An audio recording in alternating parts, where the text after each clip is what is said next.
हम शर्मिंदा हैं। जी हाँ, कहने में कोई गुरेज नहीं आज। अंकिता हम शर्मिंदा हैं। मतलब सोचिए, अंकिता ने मना किया, शाहरुख ने जला दिया। एक थी अंकिता, वो भी तो देश की बेटी थी, पढ़ने में तेज थी, पिता का सहारा बनना चाहती थी, लेकिन उसे शाहरुख ने बेरहमी से जिंदा जला दिया। क्योंकि अंकिता शाहरुख से बात नहीं करना चाहती थी, क्योंकि अंकिता शाहरुख से बचना चाहती थी, लेकिन बच नहीं पाई। शाहरुख ने उसे पेट्रोल डालकर सुबह 4 बजे खिड़की से पेट्रोल डालकर जिंदा जला दिया। ये वही शाहरुख है जिसके चेहरे पर अंकिता को जिंदा जलाने के बाद हंसी दिखाई दे रही है। आप देखिए, इसके चेहरे पर ये हंस रहा है, ये हंसता हुआ पुलिस की गिरफ्त में आपको नजर आ रहा है, लेकिन इसके चेहरे पर कोई अफसोस नहीं, कोई गिला नहीं, कोई शिकवा नहीं, और ये हंस रहा है। इसको भरोसा है कि इसको बचाने वाले अभी भी पूरी फौज खड़ी हो जाएगी। पुलिस की गिरफ्त में इसके चेहरे पर मुस्कान देखिए। ये आदमी मूंछों पर ताव देता दिखाई दे रहा है, क्योंकि उसे भरोसा है कि भले उसने अंकिता को जिंदा जला दिया, लेकिन उसका धर्म शायद उसको बचाने की गारंटी है, सेकुलरिज्म की गारंटी है इस आदमी की। लेकिन देश में उसके लिए फांसी की मांग करने के लिए कोई कैंडल मार्च नहीं निकलेगा, किसी को कोई दर्द नहीं होगा। इसे भरोसा है कि देश के सेकुलर लोग अंकिता का नाम भी नहीं उठने देंगे, क्योंकि उसे शायद गंगा जमुनी तहजीब को खतरा होता है। लेकिन मरने से पहले अंकिता क्या चाहती थी, सुनना चाहिए आज पूरे देश को। फिर हमको धमकी दिया परसों रात को फोन करके 8 बजे कि तुमको मारेंगे हम घर में अपने पापा को 10 बजे रात को आए, पापा को बोले, पापा ने ठीक है सुबह होगा तो देखते हैं। तो सुबह 4 बजे आके खिड़की से पेट्रोल फेंक के और आग जला के भाग गया। तो पेट्रोल कहाँ पर फेंका गया था? पेट्रोल एगो डिब्बा में 2 लड़का था, वो और एगो छोटुआ था। नाम क्या उनका? शाहरुख। और उसके साथ एक लड़का जो है? हाँ, छोटू। और आपको शरीर में कहाँ कहाँ प्रॉब्लम आया? सब जगह आया, टोटल जगह, मुंह थोड़ा सा छोड़ा है, बाकी पूरा शरीर में प्रॉब्लम है। सोचिए, अंकिता चाहती थी कि उसे मतलब पेट्रोल डालकर जिंदा जलाने वाले को फांसी की सजा हो, लेकिन यहां तो कोई बात ही करने को तैयार नहीं है। निकिता से अंकिता तक संभवतः कुछ नहीं बदला। देश में एक सन्नाटा है, क्योंकि अंकिता का नाम शायद आफरीन, आतिया या कुछ और नहीं है। नहीं हो, बिल्कुल नहीं हो, हम नहीं चाहते ये हो, लेकिन ये सेकुलरिज्म की मजबूरी है। दूसरी ओर शाहरुख भी अगर सोचे ना, नाम कुछ और होता तो शायद आज मामला यूएन तक पहुंच चुका होता। इसलिए शायद झारखंड की बेटी की चित्कार के बाद भी हेमंत सरकार पिकनिक मना रही थी। बीजेपी का आरोप है, सरकार को इससे कोई फर्क नहीं कि झारखंड में अंकिता को इंसाफ के लिए प्रदर्शन हो रहे हैं। झारखंड के पूर्व मुख्यमंत्री रघुवर दास का आरोप है कि पीएफआई के इशारे पर हिंदू समुदाय को निशाना बनाया जा रहा है।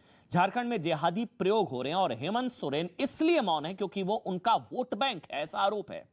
सवाल ये भी उठाए जा रहे हैं कि एक तरफ अंकिता अपनी जिंदगी से लड़ रही थी, जब उसको जला दिया गया, दूसरी तरफ सरकार पिकनिक बना रही थी। यह आरोप है बीजेपी का। सवाल यह है कि अंकिता पर देश में सेकुलर रुख क्यों है? क्योंकि मारने वाला शाहरुख है, और क्या अंकिता की हत्या अपराध नहीं, जिहाद है? लव जिहाद का भी नाम इसको दिया जा रहा है, क्योंकि आरोप है लड़की के पिता का। जी हां, अंकिता के पिता का आरोप है कि शाहरुख उसका धर्म भी बदलना चाहता था, धर्मांतरण कराना चाहता था। मना करने पर जिंदा जला दिया। तो सवाल यह है ना कि भाई, निकिता से अंकिता तक आखिर क्या बदला?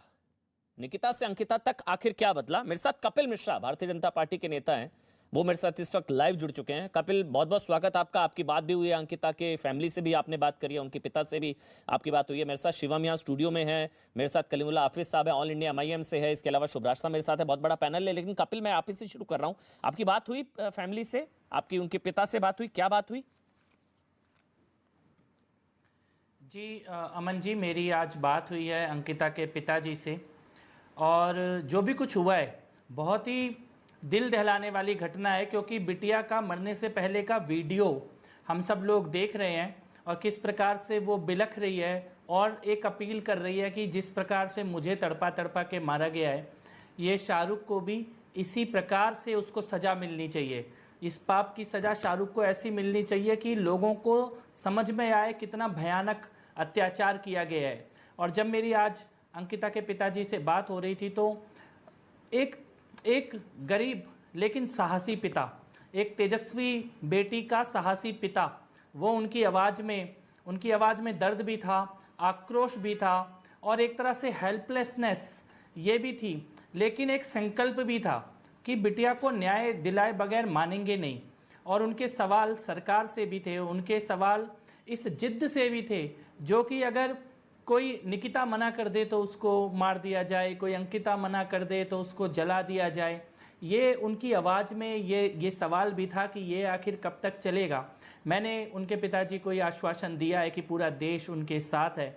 हम लोग थोड़ी आर्थिक सहायता भी परिवार की करेंगे, कानूनी सहायता भी करेंगे और सब मिलकर ये सुनिश्चित जरूर करेंगे कि जैसा ये हंसता हुआ कल शाहरुख घूम रहा था झारखंड पुलिस के साथ, ये हंसता हुआ चेहरा उस पीड़ा को तो इन्हें महसूस करवा के रहेंगे, न्याय दिला के रहें, फांसी हो इसको और एक एग्जाम्पल बने इस प्रकार के अपराधियों के लिए। ये हमारा प्रयास रहेगा। अमन जी, हमको इसलिए बुरा लगता है, हम लोग आएंगे डिबेट करेंगे, फिर पहले निकिता, फिर अंकिता, फिर कुछ और, हम लोग आते हैं डिबेट करते हैं चले जाते हैं, फिर आते हैं फिर डिबेट करते हैं, आप इंसाफ की लड़ाई लड़ते हैं, फंडिंग करते हैं, परिवार की मदद करते हैं, फिर अगला, फिर नेक्स्ट, फिर नेक्स्ट। ये कोई फुल स्टॉप है? ये हम लोगों के साथ प्रॉब्लम ये है शायद, अगर मैं गलत नहीं हूँ कपिल, प्रॉब्लम ये कि शायद हम लोग बीमारी, एलिफेंट इन द रूम होता है ना कि देख रहा है ये बीमारी है, हम लोग बीमारी का इलाज तब करते हैं जब समझें कि ये बीमारी है। अभी तो इसको बीमारी समझा ही नहीं जा रहा कि कितनी बड़ी बीमारी है। और अब होगा ये, अब निकिता, फिर अंकिता, फिर कई अगला, फिर अगला, फिर अगला भी होगा। हम आएंगे डिबेट करेंगे, आप आएंगे परिवार से बात करेंगे, इंसाफ की लड़ाई लड़ेंगे, फंडिंग करेंगे और आप फिर नेक्स्ट। ये फुल स्टॉप है कुछ इसमें? नहीं, मैं आपकी इस बात से और आपकी पीड़ा से दोनों से पूरी तरह सहमत हूं कि यह अंतहीन होता जा रहा है। और ये सच है कि जो असली समस्या है, जो सोच है, जो किसी शाहरुख को, किसी अंकिता को जलाने वाली जो सोच है, जिसके जलाने के बाद वो शाहरुख मुस्कुराता हुआ चलता है और उसके पीछे एक बहुत बड़ा हिस्सा वो खड़ा होता है जो उसको चीयर करता है, ये उस सोच के ऊपर बिल्कुल सवाल उठना चाहिए और उसके बारे में खुलकर समाज में बात होनी भी जरूरी है। क्योंकि ये तो वो बेटी है जिसने मना किया तो मार दी गई, और ऐसी न जाने कितनी बेटियां जो हाँ करती हैं और बाद में सूटकेस में पाई जाती हैं। ये एक अंतहीन सिलसिला है हमारी बेटियों के साथ। और इसका नाम जो आप एलिफेंट इन द रूम कह रहे हैं, मैं इसका नाम भी बोल ही देता हूं, ये लव जिहाद है, जिसमें बेटियों को दो ही ऑप्शन रह जाते हैं, या तो मना करके मारे जाओ या हाँ करके मारे जाओ। और इसका अंत, और ना जाने कितनी ऐसी बेटियां गुमनामी में खो गई हैं जिनके बारे में बात भी नहीं हो पाती है, जिनका नाम भी सामने नहीं आता है। अभी मैं मुंबई गया था थोड़े दिन पहले, वहां पर मुझे कुछ घटनाओं के बारे में पता लगा। इसके पहले मैं ग्वालियर में गया था, वहां पर घटना के बारे में पता लगा। और देश के छोटे छोटे जिलों में, राज्यों में ये अंतहीन लड़कियों के साथ, बेटियों के साथ। और मुझे लगता है कि जब हम बेटी बचाओ की बात करते हैं तो इस मुद्दे पर बात करने से हम बच नहीं सकते हैं। ये भारत की बेटियों से जुड़ा हुआ बहुत संवेदनशील मुद्दा है। मुझे लग रहा है बेटी बचाओ से ज्यादा बेटी किससे बचाओ हो गया है। मैं कलीमुल्लाह साहब, दुख इस चीज का भी होता है कि मतलब धर्म देखकर गुस्सा आता है। मतलब भगवान ना करे ऐसा हो, भगवान ना करे, लेकिन ये अंकिता की जगह आसिफा होती और शाहरुख की जगह समीर होता तो क्या होता? बहुत बुरा लगता है। मतलब ये हाथरस लोग जाएंगे, आसिफा के लिए आवाज उठनी चाहिए, लेकिन अंकिता का क्या कसूर है? बात ही नहीं हो रही है उसकी, कोई मतलब कोई बोलने को तैयार नहीं है अंकिता की, कोई लड़ाई लड़ने को तैयार नहीं है। कौन सी पॉलिटिकल पार्टी ने रिएक्ट करा? किसने रिएक्ट करा अंकिता के लिए? ये आसिफा होती तो मामला यूएन तक। ये है ना कलीमुल्लाह जी, बताइए अगर मैं गलत कह रहा हूं। देखिए, आप नेशनल टीवी पे ये बात, इसको धर्म के एंगल से देख रहे हैं। मैं समझता हूं कि वो भारत की बेटी है, वो हमारी बेटी है। अंकिता हो चाहे आसिफा हो, और जो भी उसके साथ जिसने दरिंदगी की है वो दरिंदा है। उसका नाम चाहे शाहरुख हो चाहे वो और दूसरे लोग हों। लेकिन सवाल ये है कि ये कौन लोग हैं जो लॉ एंड ऑर्डर को राजनीति से जोड़ देते हैं। ये लॉ एंड ऑर्डर इशू है, ये राज्य सरकार का सब्जेक्ट है। राज्य सरकार को सख्त इस पर कदम उठाने चाहिए। हाँ, अगर कोई विशेष ग्रुप उसको बढ़ावा दे रहा हो तब तो आप ये बात कह सकते हैं। जिस तरीके से भारतीय जनता पार्टी के जो एक्स एमएलए ज्ञानदेव आहूजा वो कह रहे हैं टीवी पे कि हमने 5 मारे, तब तो आप कह सकते हो कि भाई ये बीजेपी का आदमी है, ये कहीं से सीख कर आ रहा है। तब तो, या जिस तरीके से बीजेपी ने, गुजरात सरकार ने 11 बलात्कारियों को और जिन्होंने 14 लोगों की जघन्य हत्या करी और कितने बुरी तरीके से अपराध किए, उनको छोड़ देती, तब तो आप कह सकते हो कि ये बीजेपी का जघन्य अपराध है। या जब अफरोजुल को मारा जाता है और वो जब मोब लिंचर के अपराधी को विश्व हिंदू परिषद राजस्थान हाई कोर्ट में पेश नहीं होने देता और तिरंगा उतार के भगवा लहरा देता है, तब तो आप कह सकते हो कि विश्व हिंदू परिषद ने देखिए ये ड्रामा किया है। लेकिन इस वाले केस में तो ऐसा कुछ है नहीं। ये एक लॉ एंड ऑर्डर सिचुएशन है। हमें या मेरे जैसे सारी पार्टियां या हर भारतीय इसकी निंदा करेगा। उसे सख्त से सख्त सजा होनी चाहिए, जैसे निर्भया में सब सारा हिंदुस्तान माफ करिएगा, इसी तरीके से इसमें है। लेकिन बिल्किस के मामले में हमने ये फर्क देखा है। हंसी आने लग गई है, अब हंसी आने लग गई है, पता लगने लग गया है कि क्या लॉ एंड ऑर्डर है। अगर अंकिता है तो लॉ एंड ऑर्डर है, आसिफा है तो फिर तो है मामला यूएन तक जाएगा। ये अगर शाहरुख है तो लॉ एंड ऑर्डर है, अगर मारने वाला हिंदू है, समीर है, तो फिर तो ये अंतर्राष्ट्रीय मुद्दा है। अब हंसी आने लग गई है। कलीमुल्ला जी, आपको अभी भी नहीं समझ आ रहा है ये लव जिहाद, ये कितना बड़ा कैंसर वायरस ये है। ये शाहरुख ने मतलब अंकिता के साथ हुआ, इससे पहले निकिता के साथ हुआ। आपको अभी भी नहीं समझ में आ रहा कि कितना बड़ा वायरस कैंसर है ये। आप अभी भी कह रहे हैं इसको रिलीजन से मत जोड़िए। सर रिलीजन से नहीं जोड़ू। हाँ देखिए, मैं सेकुलर फर्जी सेकुलर बनने की एक्टिंग नहीं कर सकता ना सर। एक गुब्बारा फुलाया था बीजेपी ने। हाँ बोलिए सर, देखिए लव जिहाद नाम का एक गुब्बारा फुलाया था बीजेपी ने, उसकी हवा निकल गई। ये कोई इशू ही नहीं है, लव जिहाद कोई इशू नहीं। इतने कितनी रिपोर्ट्स आ चुकी। इनफैक्ट जिन राज्यों में लव जिहाद कानून बना है वहां जाके आप देखेंगे पुलिस फायदा उठा रही है। सिर्फ पुलिस परेशान मुसलमानों को परेशान करने के लिए इसका इस्तेमाल कर रही है। तो अंकिता को क्यों मारा? आपको क्या लगता है? चलिए अंकिता को क्यों मारा? चाहे वो मध्य प्रदेश का अंकिता की क्या गलती थी बताइए ना, क्या गलती थी? उसने शाहरुख को मना कर दिया, अंकिता ने मना किया, शाहरुख ने जला दिया। देखिए शाहरुख नाम थोड़ा अनकंफर्टेबल करता है ना आपको। अंकिता को जिस दरिंदे ने मारा था, शाहरुख खान का नाम कुछ भी हो, चाहे उसका शाहरुख अहमद नाम हो, शाहरुख खान नाम हो, हाँ वो दरिंदा है, उसकी सख्त से सख्त सजा होनी चाहिए। जो निर्भया के केस में सजा हुई वो उसकी सजा होनी चाहिए। कोई भारतीय उसके फेवर में नहीं खड़ा हो सकता, क्योंकि इस तरह की अंकिता बहुत सारी हैं जो रिपोर्ट ही नहीं होती। अभी घर जलाया गया है वहां मध्य प्रदेश में, देवास में, और उस तरीके से जो नारे लगाए गए उसमें या कटवे काटे जाएंगे, राम राम चिल्लाएंगे, पूरे प्रदेश को उन्होंने इकट्ठा कर लिया है।